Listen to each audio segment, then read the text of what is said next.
বড়ভূমিৰ অহংকাৰী নেতা হাগ্ৰামা মহিলাৰী। আনক দোষাৰোপ কৰাটো হাগ্ৰামাৰ পুৰণি বেমাৰ। একালৰ সতীৰ্থ খাম্পা বৰগোহাঞিৰ হাগ্ৰামালৈ এই বাক্যবান।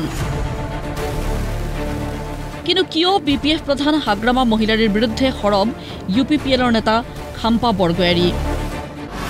বিপিএফ আৰু ইউপিপিএলৰ একত্ৰীকৰণক লৈ এই বাকযুদ্ধ।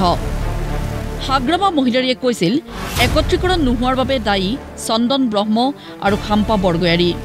এই মন্তব্যক লৈ হাগ্ৰামা মহিলাৰীক উভতি ধৰিছে খাম্পা বৰগোহাঞিয়ে। নহলে ফাঁচি যাব, কিন্তু ফাঁচি যাব, খবৰদাৰ। ইয়াৰ বিৰাট ডাঙৰ জাল আছে, এইটো মইতো কৈয়ে দিছোঁ। চন্দন আৰু খাম্পা আছে ইয়াত। আগতো চন্দন আৰু খাম্পাৰ কাৰণে মই আপচুৰ লগত মিলাব পৰা নাই। এই দুইজনে মোক ভাগ কৰি লৈ গৈছে, স্পষ্ট কথা। চন্দন আৰু খাম্পাই এক নম্বৰ জাতিৰ, বড়ো জাতিৰ এক নম্বৰ খালপ্ৰীত বুলি ক'লে চন্দন আৰু খাম্পা। এই দুইজনৰ কাৰণে মই আপচুৰ লগত মিলাব পৰা নাই এক সময়ত। বড়ো জাতিৰ A to Z সকলোৱে আজিৰ দিনত বা আগৰে পৰা পলিটিকেলি ইউনিফাইড হোৱাটো চবেই বিচাৰিছে। ইয়াত চন্দন খাম্পাৰ কথা নাহে। বড়ো জাতিৰ A to Z সকলোৱে ইউনিফিকেশ্যনটো বিচাৰি আহিছে, কিন্তু হোৱা নাই।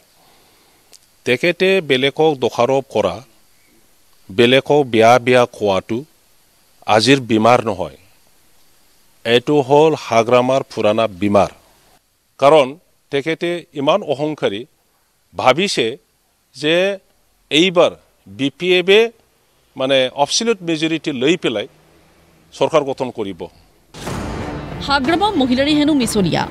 হাগ্ৰামাৰ কথা এক বিন্দু বিশ্বাস কৰিব নালাগে জনতাই। কেৱল এয়াই নহয়, লোকসভা নিৰ্বাচনত বিপিএফৰ মুৰব্বী হৈও দল বিৰোধী কাৰ্যকলাপত লিপ্ত হৈছিল হাগ্ৰামা মহিলাৰী। এই বিস্ফোৰক অভিযোগ খাম্পা বৰগোহাঞিৰ যে হাগ্ৰামাৰ এই কথাবোৰৰ ওপৰত এক বিন্দু বিশ্বাস নকৰিব। তেখেতে উত্তৰে যাম বুলি ক'লে দক্ষিণ পিনে যোৱা ব্যক্তি। তেখেতে এক বুলি ক'লে অলৰেডি 10 লিখি গৈ পাইছে, এনেকুৱা ব্যক্তি। MP ইলেকশ্যনৰ হাগ্ৰামা মহিলাৰীয়ে কি কৰিছে, কি কৰা নাই, আৰু সি নিজৰ সেই কাৰ্য এণ্টি বিপিএফ পাৰ্টি প্ৰেচিডেণ্ট হৈ MP ইলেকশ্যনৰ যিটো কাৰ্য কৰিলে সেইটো ঢাকি থবৰ কাৰণে মোৰ ওপৰত দোষাৰোপ আনিছে হাগ্ৰামা মহিলাৰীয়ে। হাগ্ৰামা মহিলাৰীয়ে চৰকাৰ গঠন কৰাটো বহু দূৰৰে কথা। নিজৰ পৰিষদীয় সমষ্টিতেই হাগ্ৰামা মহিলাৰী পৰাজিত হ'ব বুলি ভৱিষ্যৎবাণী খাম্পা বৰগোহাঞিৰ। এই ইলেকশ্যনত তেখেতে চৰকাৰ গঠন কৰাৰ কথাটো বাদ দিয়ক, কয়টা সমষ্টিত জিকিব ঘাবৰাইছে হাগ্ৰামাই। নিজৰ সমষ্টিত নিজে জিকিব না নাই এতিয়া গম পাইছে। ইয়াৰ কাৰণে উগুল থুগুল কথা কৈছে, এই খাম্পা, এই চন্দন ক'ত লুকাই আছে, আহ ক'ত দাঁড়াওক। এইবোৰ নেতাৰ ভাষা নেকি? নেতাৰ চৰিত্ৰ নেকি? নেতাৰ এটা মৰ্যাদা থাকিব লাগে, আৰু নেতাই এজন নেতাক মান সন্মান দিয়াটো সেইটো এটা নেতাৰ স্বভাৱ হ'ব লাগে। ইমানতে অন্ত পৰা নাই একত্ৰীকৰণ সন্দৰ্ভত বাকযুদ্ধ। হাগ্ৰামা মহিলাৰীয়ে 2020 চনতে একত্ৰীকৰণৰ বাবে প্ৰমোদ বড়োৰ সঁহাৰি বিচৰা হৈছিল বুলি দেওবাৰে কৰিছিল অন্য এক মন্তব্য। হাগ্ৰামাৰ এই মন্তব্যক মিথ্যাচাৰ আখ্যা দি উভতি ধৰিছে প্ৰমোদ বড়োৱে। 2020 আমি বিপিএফ দলৰ পৰা আমি এটাই লেটাৰ লিখিছিল যে আপচু প্ৰেচিডেণ্ট ছেক্ৰেটাৰী, যেহেতু আপচু মানে ইউপিপিএল মানে আপচু, ইয়াৰ লিডাৰটো আপচু হয়। সেইকাৰণে আমি আপচুৰ প্ৰেচিডেণ্ট ছেক্ৰেটাৰীক আমি জনাইছিলোঁ যে আমি ৰিজনেল পাৰ্টি হিচাপে বিপিএফ আৰু ইউপিপিএল একেলগে চৰকাৰ বনাইলে ভাল। চিফ কোন হয় আপোনালোকৰ ইচ্ছা, মই যে চিফ হ'ব লাগে সেইটো নহয়, মই মুখেদিও কৈছিল, কিন্তু ইহঁতে মানা নাই। মোক এৰি পেলাই সেইফালে বিজেপি বা JSP বা কংগ্ৰেছক লৈ পেলাই ইহঁতে চৰকাৰ গঠন কৰিছে।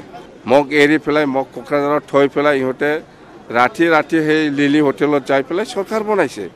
জাতিৰ প্ৰতি, সমাজৰ প্ৰতি দায়বদ্ধতা থকা ব্যক্তিসকলে সদায় এই জাতীয় সংগঠন, সামাজিক সংগঠনৰ আহ্বানবিলাক অলপ হ'লেও চাব, বিবেচনা কৰি। যদি আপুনি অকলে ৰাজনীতিৰ কথা ভাবে তেতিয়াতো আপুনি তেনেকুৱা কথাবিলাকে ক'ব। আমিতো গম নাপাওঁ, নিৰ্বাচন হৈ গ'ল, চৰকাৰ গঠন কৰা হৈ গ'ল, এতিয়া মই কোনদিনা মিত্ৰতাৰ আগবঢ়াইছিল, কোনদিনা আমাৰ তাত একো তথ্যই নাই। চ' আজি এটা নোহোৱা কথা এটাক আনি পেলাই ক'লে কেনেকৈ হ'ব? BTR দখলৰ বাবে যুঁজ চলি থকাৰ মাজতেই BPF আৰু UPPLৰ একত্ৰীকৰণৰ প্ৰচেষ্টাই লৈছে আকৰ্ষণীয় ৰূপ এফালে এপছুৰ বাৰম্বাৰ চেষ্টা আনফালে যুযুধান স্থিতিত হাগ্ৰামা মহিলাৰী আৰু প্ৰমোদ বড়ো এনে পৰিস্থিতিত একত্ৰীকৰণৰ সমগ্ৰ প্ৰক্ৰিয়াটোৱে বুমেৰাং হোৱাৰ দিশে গতি কৰিছে ব্যুৰ' ৰিপৰ্ট প্ৰতিদিন টাইম